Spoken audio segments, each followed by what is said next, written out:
espirituais, né? E eu não sei se você está acompanhando comigo essa série de mensagens sobre batalhas espirituais, mas elas têm mudado um pouco a minha vida, e eu gostaria também que mudasse a vida dos irmãos, né? E uma das coisas que eu gostaria de falar com os irmãos agora aqui, começando o culto dessa noite, é o seguinte, né? Que se alguma coisa, se nós podemos escolher um mês certo, Jesus Cristo provavelmente não nasceu no mês de dezembro, né? Jesus provavelmente não nasceu em dezembro, né? Pode ter sido outro mês, pode ter sido março, muitos dizem, talvez abril, mas com certeza não foi dezembro. Mas dezembro é o mês que nós fazemos o quê? Que nós celebramos Jesus Cristo. Nós celebramos o quê? Happy Birthday Jesus. Fala aí pra mim, né? Fala, Happy Birthday Jesus, né? Fala. Podia ser qualquer outro dia, né? Quem dera se a gente pudesse celebrar o Happy Birthday de Jesus todos os dias do ano. Mas a gente se esquece disso. Mas eu queria, em nome de Jesus, que vocês nessa noite pudessem lembrar de uma coisa: não deixe nada te afastar no mês de dezembro de um só pensamento: Happy Birthday Jesus, né? Happy Birthday Jesus. Nada mais importa, né? O que importa é que nesse mês nós podemos celebrar o nascimento de Jesus Cristo. E aí, como você puder celebrar esse aniversário de Jesus Cristo na sua casa, eu quero que você, em nome de Jesus, possa celebrar dizendo: Deus, eu sou muito grato porque o Senhor enviou o seu Filho ao mundo para morrer por mim na cruz do Calvário. Eu não merecia, mas o Senhor enviou o seu Filho para morrer por mim na cruz do Calvário. Então vamos falar todo mundo junto novamente? Happy Birthday Jesus, vamos? É isso que importa no mês de dezembro, amém? Amém. Todo mundo está me entendendo? Não, os americanos estão me entendendo? Eles estão ouvindo a tradução? Está todo mundo ouvindo? Não? Está faltando aqui na frente um? Ah, não tem mais? Ixi, vai ter que então dividir com ele. Pega um pedaço dele e coloca no seu. Nós já compramos outros tradutores, mas nós não conseguimos trazer, não conseguimos a frequência. Mas no domingo que vem, em nome de Jesus, vão ter tradutores suficientes para todos, tá? Mas, ok, não está escutando então? Não me entende nada? Mais ou menos.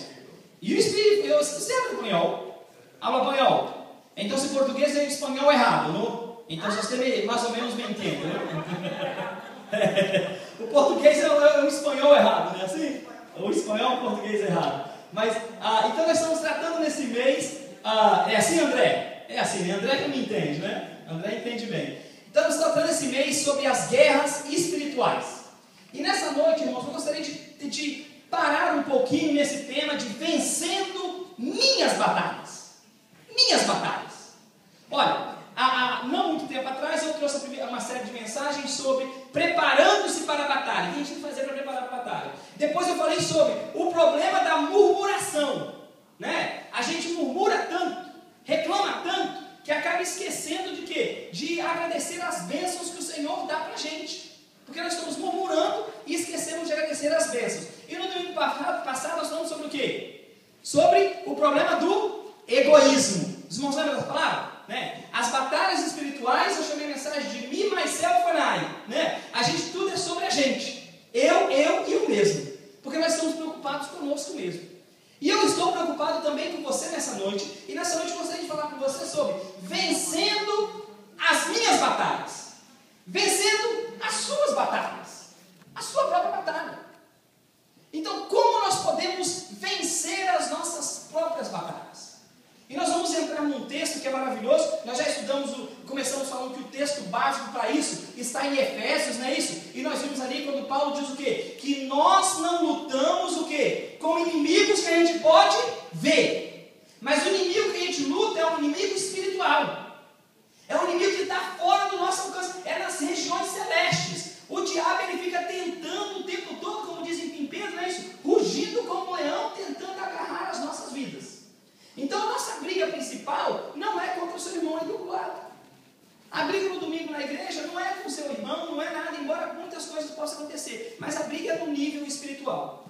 Eu gostaria de levar você hoje para o livro de Filipenses. Paulo também escreve essa carta, livro de Filipenses, capítulo 3, versos que vão do verso 2 até o verso 11. Você pode ficar sentadinho mesmo onde você está, e eu gostaria de ler esse texto, mas é um texto tremendo, se você me acompanhasse esse texto. Filipenses, no capítulo 3, versos que vão do 2 até o verso 11. E você prestasse bastante atenção nesse texto da palavra de Deus.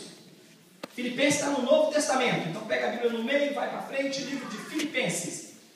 Capítulo 3, versos de 2 até o verso 11. Todo mundo achou? Quem achou diz amém. Amém. Quem não achou diz, pastor, estou procurando ainda.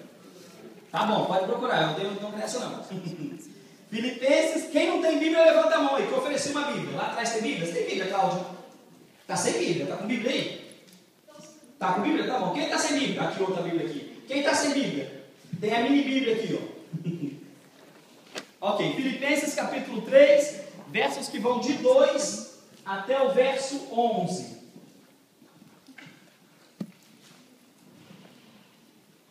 Presta atenção nesse texto da palavra de Deus, porque ele diz assim: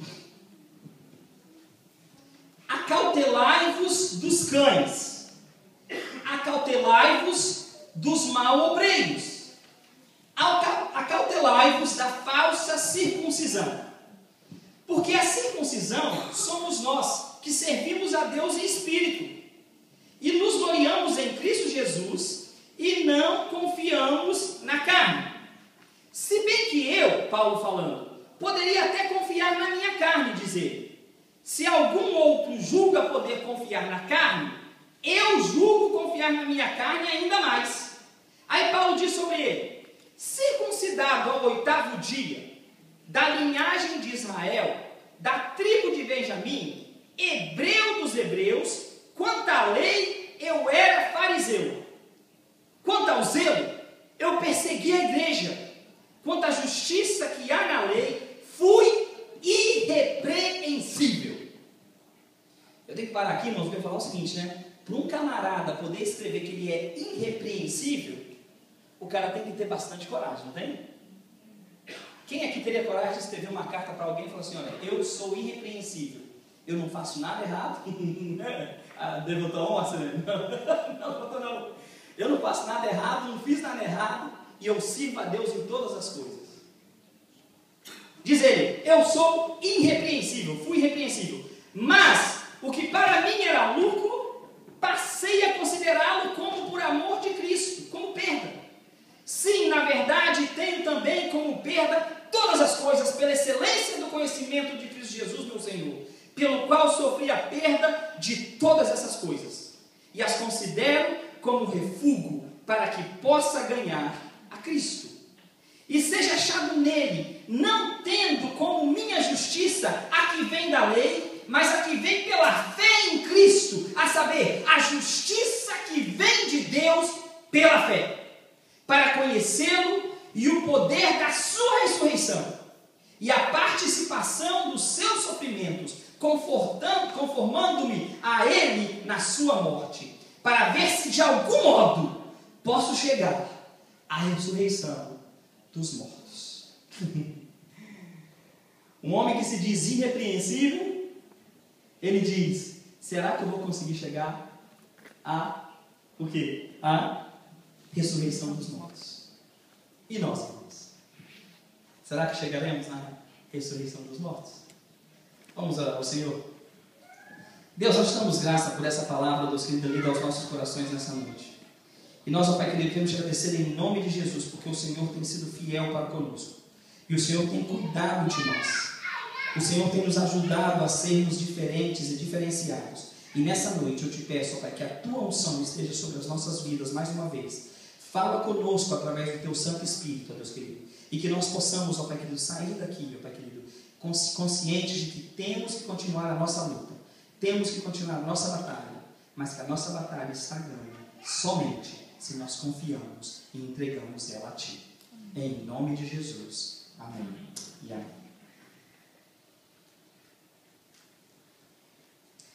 Todos nós temos batalhas, né? A nossa vida é uma vida cheia de batalhas. E o tema da lição de hoje, ou o tema, né, do nosso texto de hoje, ou o tema da pregação de hoje, é, né, vencendo as nossas batalhas. Vencendo as nossas batalhas. Nós já vimos em Efésios, no capítulo 6, como eu mencionei agora mesmo, que Paulo diz que a nossa batalha, ela não está relacionada simplesmente com aquilo que nós vemos.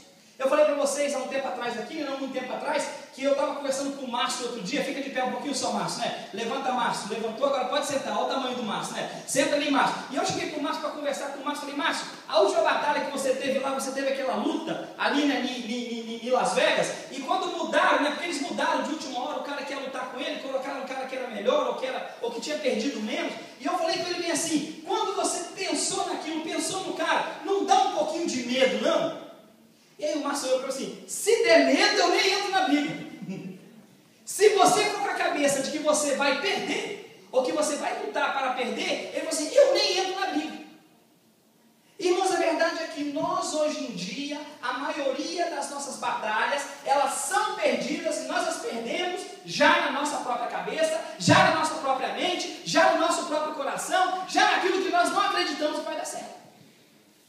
Então essas batalhas que estão diante de nós, elas são como desafios à nossa frente. E nós começamos às vezes a guerra, começamos as batalhas já com medo, achando que nós já perdemos aquilo que devíamos ganhar. O apóstolo Paulo, quando ele começa a falar com a gente aqui nesse texto, ele diz sobre a categoria dele, sobre quem ele era. Paulo era membro da família dos hebreus.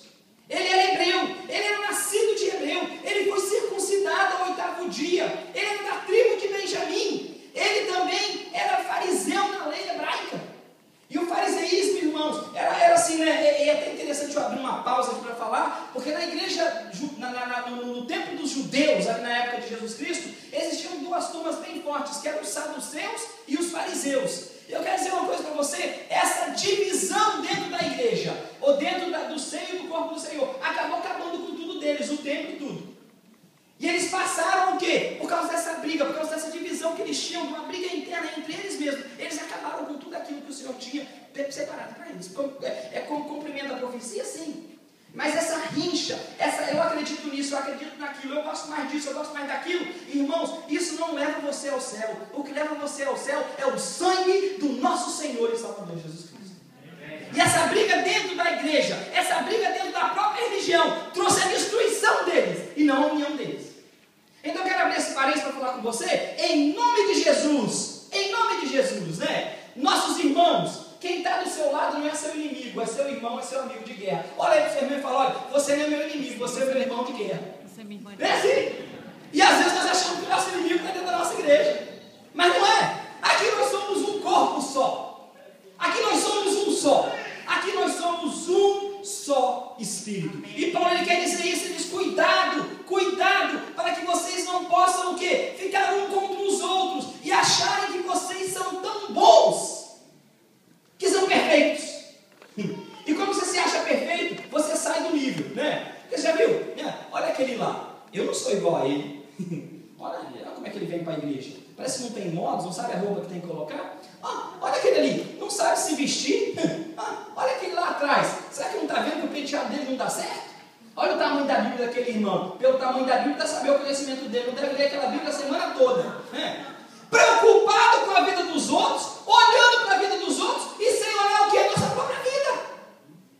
A nossa própria vida. Irmãos, em nome de Jesus, eu quero falar para você, né? Pastor está falando com você nessa noite. Pastor, quem isso eu tinha que falar não está aqui. Olha para o lado. Tem banco vazio. Realmente o que eu tinha que falar não está aqui. Mas o Senhor trouxe você para você ouvir, amém? Abre a boquinha que eu vou botar comidinha para dentro da boquinha, né? Abre a boquinha aí para ele botar comidinha. Porque se o Senhor não trouxe outra, é porque Ele queria que você ouvisse essa palavra. E nós às vezes achamos que a nossa briga são com os irmãos, com aquilo que eu creio, com aquilo que eu acredito. Mas a nossa briga não está aí, irmãos. A nossa briga está no nível espiritual com o diabo. Ele está clamando, ele está rugindo pelas nossas almas. Mas eu posso falar uma coisa para vocês que o pastor aprendeu há um tempo atrás, ele tem praticado. Toda vez que o pastor vai reagir a alguma ação que acontece, alguma coisa que acontece, a primeira coisa que eu pergunto é o seguinte, e você vai ficar meio espantado: como é que o diabo queria que eu fizesse nessa situação? Pastor, só pergunta isso? Pergunta, né? O que é que o diabo espera que eu faça com essa informação? O que é que o diabo quer que eu faça com isso que chegaram a contar aqui no meu ouvido? Sabe por quê, irmãos? Quando você entendeu o que o diabo quer, você só faz se você for do diabo. Porque senão você vai fazer aquilo que Jesus Cristo quer. Mas não está entendendo essa palavra? Fala: pastor, eu entendi. Fala: pastor, eu entendi. Quando me vierem fofocar alguma coisa, eu vou perguntar bem assim, né? Diabo, o que você faria com essa informação? E aí, em nome de Jesus, cala sua boca e engole para você. Porque você não está edificando o reino de Deus, mas você está fofocando, você está sendo um trás-de-leva, você está destruindo o seio da igreja, você está sendo usado pelo diabo, embora você ache que seja muito crente. Pergunta para o pastor: pastor, foi para mim essa palavra? Pergunta aí. recebe essa palavra e diz para o Senhor: ó Deus, eu quero ter um coração limpo, eu quero ser um coração perfeito, eu quero fazer a tua vontade. E quando essas coisas chegarem ao meu ouvido, eu vou perguntar: como o diabo trabalharia com essa informação? E se a gente faz isso, irmãos, a gente vai evitar um monte de problema nas nossas igrejas. Um monte de problema. E na casa também, né? Quando o marido começa a falar uma coisa com você que você não quer, fala assim: como é que o diabo quer que eu reaja para ele? Como é que o diabo quer que eu reaja? E aí, em nome de Jesus, você toma um chamate, descansa, dorme e deixa para falar no outro dia. Dorme e deixa para falar no outro dia. Mas em nome de Jesus, irmãos, essas nossas batalhas, elas são diárias, elas são constantes. Nós vivemos em um mundo competitivo. Nós vivemos em um mundo do individualismo. Nós vivemos num mundo onde desde criança nós somos levados a aprender que nós temos que vencer, temos que ser o melhor. Lembra no Brasil tinha um ratinho: quem não é o maior tem que ser o melhor. Era o ratinho da Atlantique, lembra das propagandas? O pastor lembra, é antiga essa música, né? Quem não é o maior tem que ser o melhor, tem que dar mais amor, seja lá onde for, lembra não? É o ratinho da Atlantique. Atlantique é gasolina, o pastor tá velho, hein? Essa você não lembra não, é? Mas a verdade é, irmãos, que nós crescemos aprendendo que temos que competir uns com os outros, né? E quando nós vemos os nossos filhos, por exemplo, no parque, em qualquer lugar, você fica daqui: you can do it, you can do it. E você fica pulando de cara: vai, you can do it, I told you can do it. E nós fazemos de tudo para que as crianças possam conseguir chegar no lugar. Por quê? Porque nós vivemos nesse mundo de competição, nesse mundo que você pode. As pessoas todas dizem: eu quero que você consiga. E as pessoas, na verdade, elas tomam a gente como referência para aquilo que elas querem fazer. Eu vi um estudo, irmão, dizendo que no ano de 2002 tinham mais de 50 mil americanos considerando escrever livros sobre you can do it. You can do it. Sobre motivação pessoal. Como motivar as pessoas a chegarem no próximo nível. E nós vivemos num mundo assim. Pastor, eu venho na igreja, mas o senhor, por favor, seja rápido, come pouco e me dê muito. É a teologia do McDonald's, né? Pastor, seja rápido, come pouco e me dá muita comida. A comida que vai me deixar bem cheinho. E vão para casa, passando o dia todo até o McDonald's no próximo domingo. Quando a palavra de Deus diz que nós devemos nos alimentar da palavra de Deus diariamente. E se nós não lemos a palavra, não meditamos na palavra diariamente, como podemos ser verdadeiros servos do nosso Senhor Jesus Cristo? E como podemos vencer as nossas próprias batalhas? Como vamos vencer as batalhas se não estamos preparados para elas? Como vamos vencer essas batalhas? Paulo nos diz que é importante que nós entendamos a nossa situação. Ele, Paulo, na verdade, dizia: eu sou um camarada que não tenho nenhum erro. Irrepreensível. Irrepreensível. Você não acha nada de errado em mim. No entanto, ele se considerava o menor no reino dos céus. E nós que não temos nada, irmãos, nos achamos cheios de pitomba, cheios de coisa. Eu sou o diácono da igreja, eu sou o pastor da igreja da paz, eu sou membro da igreja. É coisa nenhuma. Você é servo do Senhor Jesus. E se você não entender que você não é nada e que Jesus quer ser tudo em você, você não vai sair de onde está. É por isso que às vezes não ganhamos as nossas batalhas. O Senhor tem coisas tremendas para nós, mas nós estamos brigando com o Senhor, porque nós não conseguimos vencer nós mesmos. E nos achamos super crentes, super espirituais, super preparados. E eu tento às vezes pensar, irmãos, se Jesus Cristo viesse hoje, eu acho que muitos de nós íamos estar muito tristes com o senso de humor de Jesus.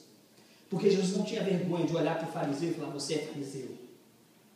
Em Mateus, no capítulo 15, quando os fariseus e aqueles outros chegam ali para o Senhor Jesus e falam: Senhor Jesus, os seus discípulos, eles não estão cumprindo a lei, eles não lavam a mão antes de comer.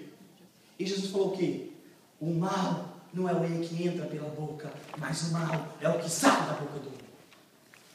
E essa palavra hoje ela escandaliza você e ela pode escandalizar a mim, mas esse é o Jesus que nos ajuda a vencer as batalhas. Esse é o Jesus que quer nos dar vida eterna. Esse é o Jesus que quer nos levar para um novo lar. E a gente se acha tão cristão, tão espiritual. Eu quero ler para você o que diz Isaías 64, versículo 6. Diz assim: nós todos nós, somos como o imundo. E todas as nossas justiças, você que se acha muito justo, não passa de um pano sujo diante de Deus. E todos nós murcharemos como a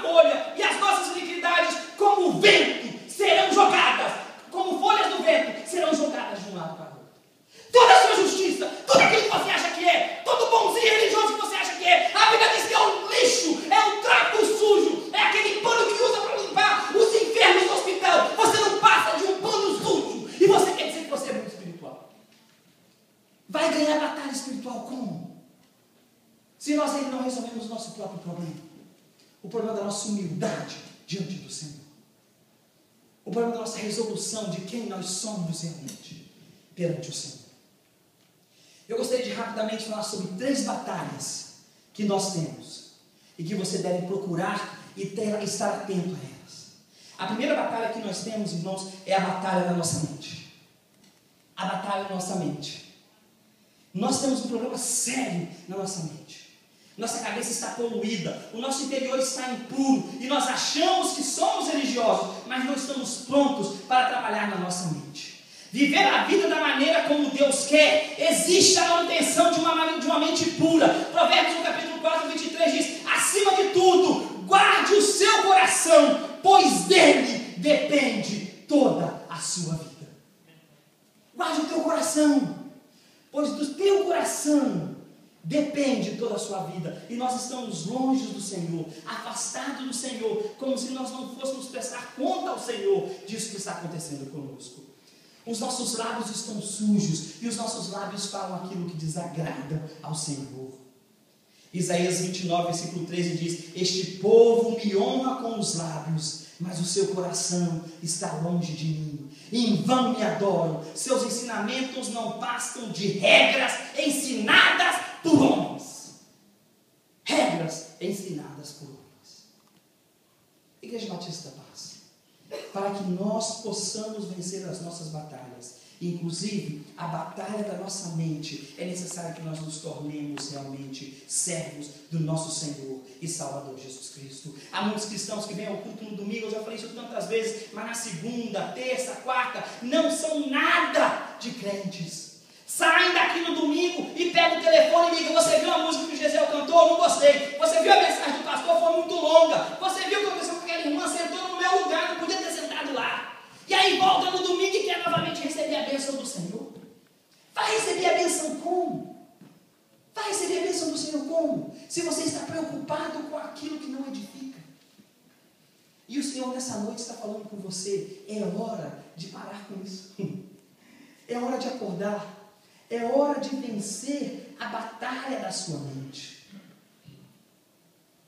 No capítulo 15 também, do livro de Mateus, quando Jesus está falando para os fariseus, ele diz que eles são cheios de maus pensamentos, eles são cheios de homicídios, de adultérios, de moralidade sexual, de roubo, de falso testemunho e calúnia. E é por isso que a mente dele está conturbada. E é por isso que a mente dele está confusa. Porque não consegue entender o que é mau pensamento, né? O mau pensamento, né, não são só pensamentos imorais ou fantasias sexuais, mas são ciúme, mágoa, inveja que você tem um do outro, desejo de vingança. Cada um, porém, é tentado pelo próprio mau desejo. Você leva esse mau desejo ao seu coração e à sua mente, e então você é tentado. Você é tentado. A palavra de Deus no livro de Tiago 14,15 diz para a gente o quê? Que esse pecado, ele nos leva à condenação. E uma vez que nós estamos condenados e consumados, vem a morte. Vem a morte. Porque nós mesmos, nos nossos corações, nas nossas mentes, nós conseguimos criar esse pecado. E aí sentimos ciúmes uns dos outros, inveja uns dos outros, e aí afastamos do Senhor por causa dos maus pensamentos. Os homicídios, né? Quando falamos mal de outras pessoas pelas costas, eu falo com você uma coisa que você não consegue entender, né? Se você fala mal de alguém e a pessoa não está lá para responder, você está cometendo um assassinato contra aquela pessoa. Sabe disso? É verdade, irmão. Porque você não deu a ela o direito de defesa e já atacou e condenou e matou. É literalmente um assassinato. Então, em nome de Jesus, se alguém falar uma coisa de outra pessoa para você, fala: um momentinho, tá? Traz a outra pessoa, põe aqui e fala. Pode falar agora. Se a pessoa não falar, é porque é covarde. É porque aquilo que ela ia falar era fofoca. E eu quero falar para você: não era de Deus. Porque se fosse de Deus, ela não teria feito nem isso. Ela mesma teria chamado as outras duas. Vem cá, queridos, olha, está acontecendo isso aqui. Vamos tentar resolver isso aqui na paz do Senhor. Vamos orar para ver o que vai acontecer. Vamos perguntar o que Deus tem para fazer. E aí eu vejo a porção de gente dando a porção de opinião do que acha de teologia, e teologia é estudo de Deus, mas eu não vejo ninguém aqui de segunda a sexta orando para perguntar o que Deus está falando com ele. E nem no cultinho de segunda-feira à noite, e nem no cultinho de quinta-feira à noite, buscando de Deus o que Deus quer, mas sabe tudo de teologia, estuda tudo de teologia, e está pronto para ser um atacante, um profeta do Senhor. isso que a palavra de Deus nos diz. Não é assim. Porque o Senhor não trabalha dessa maneira. O Senhor não trabalha dessa maneira. Em nome do Senhor Jesus, irmãos, eu estou terminando essa série de mensagens sobre batalhas espirituais agora, e volto com elas em janeiro, porque nós temos ainda que falar sobre Jesus esse mês. Eu gostaria que você entendesse que essa nossa briga é uma briga tremenda, e que se nós não abrirmos os nossos olhos, ao invés de que a igreja cresça, nós somos os culpados da não propagação da palavra de Deus. Ao invés de gastarmos tempo com aquilo que não presta, é melhor ligar para alguém e falar: você sabe quem é Jesus? Deixa eu falar para você o que Jesus fez na minha vida. Eu era um mentiroso, eu era um ladrão, eu era um homicida, eu era um adúltero, eu era um traidor, eu não tinha paz, mas o Senhor Jesus mudou a minha vida. Irmãos, quando você fala isso, porque Deus mudou a sua vida como mudou a minha, Deus também quer mudar a vida daquele que precisa ouvir essa palavra. Mas nós estamos fechados, calados, agentes secretos de Deus, não queremos fazer isso. Sabe por quê? Porque Satanás coloca em nossa mente: não faça, não faça, não faça. É mais fácil falar mal do irmão do que pregar a palavra de Deus. Amém? Não. Misericórdia, né? Mas é verdade, é? Não, o amém está certo, porque essa é a verdade. Mas não é para ser verdade, é para ser misericórdia. Nós temos que agir de uma maneira diferente. Em nome de Jesus, irmãos, nós temos que acordar disso. A nossa imoralidade, né, sexual, a palavra de Jesus usa, significa qualquer tipo de relação sexual fora do casamento. E isso é imoralidade sexual. Pode ser uma relação entre não casados, pode ser uma relação de um casado com alguém que é esposa ou esposa de outra pessoa. Esse é um problema que nasce no íntimo do homem. Ele no coração cria esse problema. E a palavra de Deus diz que isso é imoralidade sexual. Eu quero falar uma coisa para você. Que o céu está cheio de ex-adúltero, ex-ladrão, ex-bandido. Mas se você continua fazendo aquilo que não é vontade de Deus, e Jesus voltasse hoje por aquela porta, provavelmente você não iria para o céu. É hora de acordarmos, irmãos. A palavra de Deus é muito séria. É muito séria. Falso testemunho e calúnias. Muitas vezes inventamos ou aumentamos aquilo que falamos a respeito de outra pessoa. Às vezes repetimos um comentário, mas com uma tremenda pose de maldade, para ficar bem uns com os outros. Falamos mal dos outros. Quantas vezes fazemos isso? Eu vi um pastor em Belo Horizonte que ele chamou 12 membros lá na frente, e ele mandou um outro pastor da igreja ler uma carta. E a carta é que ele vinha para os Estados Unidos, ia precisar de $5 mil para a viagem. Não sei se os irmãos viram isso aí, ele ia precisar de $5 mil para a viagem, mas ia passar 3 meses aqui e ia voltar. Então ele leu aquela carta para um.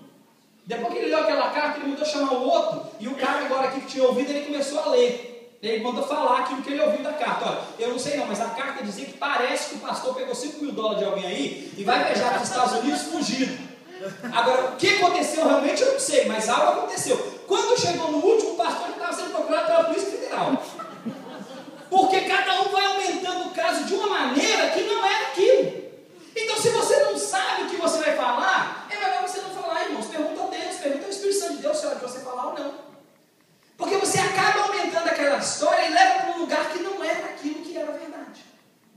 E o Senhor está falando para a gente que nós temos que tomar cuidado com isso, porque na nossa mente essas coisas começam, e quando elas começam no nosso coração, nós ficamos então com o nosso coração e com a nossa cabeça contaminados, e passamos a fazer aquilo que não é a vontade de Deus. Salmo 32:2 diz: como é feliz aquele a quem o Senhor não atribui culpa, e em quem não há hipocrisia. É hipocrisia acreditar que lavar as mãos, como eles acreditavam, era o suficiente para estar purificado para a alimentação.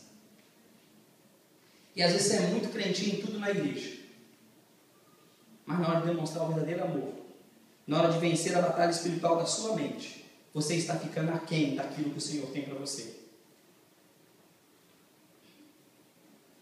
Precisamos aprender, irmãos, que nós somos servos do Senhor, e que o Senhor Jesus voltará para tirarmos de onde nós estamos. Também precisamos de arrependimento. Muitas vezes nós pensamos que arrependimento está ligado somente ao momento da salvação. Eu me arrependo e o Senhor me salva. Cada vez que percebemos que demos espaço à nossa mente para tramar alguma coisa que não agrada a Deus, devemos nos arrepender imediatamente e pedir perdão. A Bíblia nos garante que quando fazemos assim, recebemos o perdão da purificação. 1 João 1:9. Em Provérbios 22:13 nós lemos: quem esconde seus pecados não prospera, mas quem os confessa e os abandona encontra misericórdia. Quer que o pastor repita? Quem esconde os seus pecados não prospera. Pastor, tudo que eu faço está errado. Está escondendo o pecado? Não sei. Quem sabe? Se nós confessarmos os nossos pecados, Ele é fiel e justo para nos perdoar os pecados e tirar de nós tudo aquilo que nos faz mal, tudo aquilo que nos afasta do Senhor Jesus. Precisamos renovar a nossa mente, irmãos. Precisamos entender que a nossa mente, o nosso coração são lugares que o Senhor quer trabalhar. E para começar assim, é necessário que você glorifique ao Senhor, dê glórias ao Senhor e diga ao Senhor que você o ama de coração. E como vimos na semana passada, amar o próximo como a você mesmo. Irmão, se você realmente, antes de falar mal de alguém, pensasse se fosse alguém falando mal de você, como você reagiria, eu acho que você não tinha jeito mais. Eu acho que eu venho chegar no domingo na igreja, quase todos nós aqui, está aquele scotch tape de silver, né? Tem aquele silver assim. Acho que se eu falar assim, irmãos, vamos para casa essa semana, e quem já falou mal de alguém, semana que vem com um tape na boca. Acho que todos nós vamos estar aqui com um tape na boca. É verdade ou mentira? Eu acho que eu vou estar com um tape na boca também. Mas talvez nós precisamos dar aquele tape na boca para lembrar que a nossa boca, ela é muito preocupante para as nossas vidas. Porque a Bíblia diz que nós o quê? O coração está cheio, a boca põe para fora. Nós precisamos entender, irmãos, que o nosso coração tinha que estar cheio de paz, de alegria, de integridade diante do Senhor. Mas em segundo lugar, a outra batalha que nós temos é a batalha do reconhecimento pessoal. Essa é uma batalha tremenda. A primeira batalha, não é isso que eu falei com os irmãos agora, foi essa batalha de nós podermos estar trabalhando nesse fato da nossa mente. Mas agora a questão do reconhecimento pessoal. O mundo de hoje, irmãos, ele para alimentar a morte de grandes artistas. Não muito tempo atrás morre um artista aqui, morre outro ali, e vai todo mundo, morreu, era bonzinho nada, era drogado, era mentiroso, casou 10 ou 15 vezes, e foi assim, não por nada, mas porque quis viver a vida desse jeito. Roubou, mentiu, fez tudo. Mas o mundo olha e diz, esse cara é famoso. Se ele é famoso, é assim que eu quero ser. E aí nós temos heróis errados para a nossa vida. E eu vou falar um terceiro ponto sobre a casa, mas eu vou falar com vocês hoje em dia, irmãos. Hoje em dia o maior problema que nós temos é que os nossos filhos estão procurando heróis lá fora, ao invés de procurar herói no pai e na mãe. Os irmãos concordam com o que eu estou falando? E eu queria que vocês, em nome de Jesus, entendessem essa palavra dessa noite, que nós precisamos ser os heróis dos nossos filhos. Mas como ser os heróis dos nossos filhos, se eles não nos veem orando, nem lendo a Bíblia? Não vem. Eles veem os pais discutindo. Eles veem os pais, às vezes, brigando uns com os outros. E aí chega na igreja um tal de criança, chutar outra criança e puxar o cabelo da outra criança. E você parar para perguntar, onde é que você viu isso? Eu vi lá em casa. Ô pastor, cuidado, Não, irmãos. Nós somos uma família do Senhor. Eu tenho que falar com os irmãos em nome de Jesus. Se nós queremos crescer na graça e no conhecimento do nosso Senhor Jesus Cristo, não podemos ser na igreja uma coisa e em casa sermos outra para os nossos filhos. Porque eles vão repetir aquilo que eles estão vendo dentro de casa. É isso que eles vão fazer. Eles querem andar como você, querem vestir como você, querem falar aquilo que você fala. Cuidado como você se expressa para as crianças. Mas essa questão do reconhecimento pessoal é uma questão séria, porque nós queremos ter sucesso. Todos desejam alcançar o reconhecimento pessoal. E eu vou falar com você, não existe nada de errado em você querer um reconhecimento pessoal. Mas existe quando você tira Cristo do primeiro lugar da sua vida. Em Nova York eu aprendi uma coisa muito cedo. Eu tinha um patrão em Nova York que ele queria de qualquer maneira aparecer na notícia. O restaurante que a gente trabalhava era um restaurante maravilhoso, a comida era maravilhosa, os pratos eram muito bons, mas por alguma razão o New York Times não ia lá. O New York Times nunca ia lá. Ele ia no restaurante do lado, ele ia no outro, ele pedia amigos dele para ligar, para falar que era bom, e os homens não iam lá. Não ia lá de jeito nenhum. Até que um dia teve uma hora main break na Quinta Avenida, furou um cano lá, E aquele cano furou e na verdade a água explodiu ali e o basement ficou cheio de água. Então, o cofre ficou cheio d'água, o peixe ficou cheio d'água, toda a comida, toda a geladeira ficou tudo cheio d'água. E aquele negócio explodiu, eles ligaram para ele, agora era a vez dele. A televisão ligou para ele, o jornal ligou para ele, mas eles não acharam ele. Ele não estava em Nova York, estava em New Jersey, mas me acharam que era o gerente. E estou eu lá, então, 3 horas da manhã, na frente das câmeras, dando entrevista. E ele chegou para mim e falou assim, você podia ter mandado ele esperar até 7 horas da manhã para mim dar a entrevista. E aí eu escutei de um rapaz o seguinte, né? A seguinte expressão em inglês, né? Em inglês, que eu quero falar em português. Recognition. Recognition. Kids cry for. Men die for. Reconhecimento. As crianças choram por ele. Os homens morrem por ele. Mas morrem pelo reconhecimento errado. Porque o reconhecimento que nós devemos chorar por Ele e pedir por Ele é o reconhecimento de Cristo Jesus sobre as nossas vidas, de que nós não somos nada, mas que pelo sangue de Jesus nós somos lavados pelo Cordeiro e teremos vida eterna no Senhor Jesus. E quem está do teu lado aí, irmão, esse irmão que você fala mal dele, esse irmão que você fofoca, que você briga, provavelmente ele vai sentar com você na mesma cadeira lá do céu. Misericórdia não, né? Amém. Fala graças a Deus, irmão. Em nome de Jesus, vou mudar o meu comportamento. Em nome de Jesus, eu vou mudar a minha maneira de ver e de pensar. A batalha do reconhecimento pessoal é uma batalha tremenda. Outro dia, olhando na internet eu encontrei o seguinte, né? Que o que é sucesso? Presta atenção nisso aqui, né? O que é sucesso? Quando você tem 2 anos de idade, presta atenção, sucesso é aprender a andar. É bem sucedido, ele anda. Quando você tem 4 anos de idade, sucesso é não urinar nas calças. Não é assim? Paridade, não é assim? Não é não, irmãos? Irmão, estou falando uma coisa que usa com a mamãe aqui, não é verdade, mamãe? Não urinar na calça virou sucesso aos 4 anos. Ah, que bom é sucesso. Aos 12 anos, é você conseguir um amigo. Por isso que eu digo aqui para os adolescentes, irmãos, olhem para os adolescentes do seu lado. Você pensa que é fácil ter 12 anos de idade? Não é não. 13 anos de idade não é fácil não. 14 anos não é, porque é uma fase difícil de encontrar amigo. Sucesso para essa turma é ter amigo. Sucesso aos 18 anos, 16 na América, é ter uma carteira de motorista. Agora eu posso dirigir. Coitado do seguro do papai, aumenta $200 por mês, né?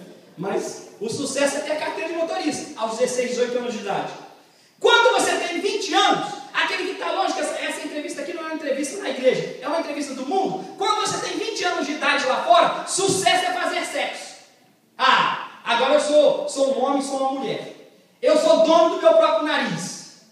E começa a partir de qualquer jeito, né? Com 35 anos, o mundo considera que realização pessoal, reconhecimento pessoal é ter dinheiro. Aos 50 anos, é bem sucedido também quem tem dinheiro. Já aos 60 anos, é bem sucedido novamente um dia de cara de 20. É quando você consegue fazer sexo de novo. Porque já está ficando velho, né? Então com 60 já está bem, né? Quando chega aos 75, sucesso é ter amigos. Quem de 75 anos tem amigo? Ninguém quer ser amigo do velho, né? Ninguém quer. Para o velho agora o sucesso é ter amigos.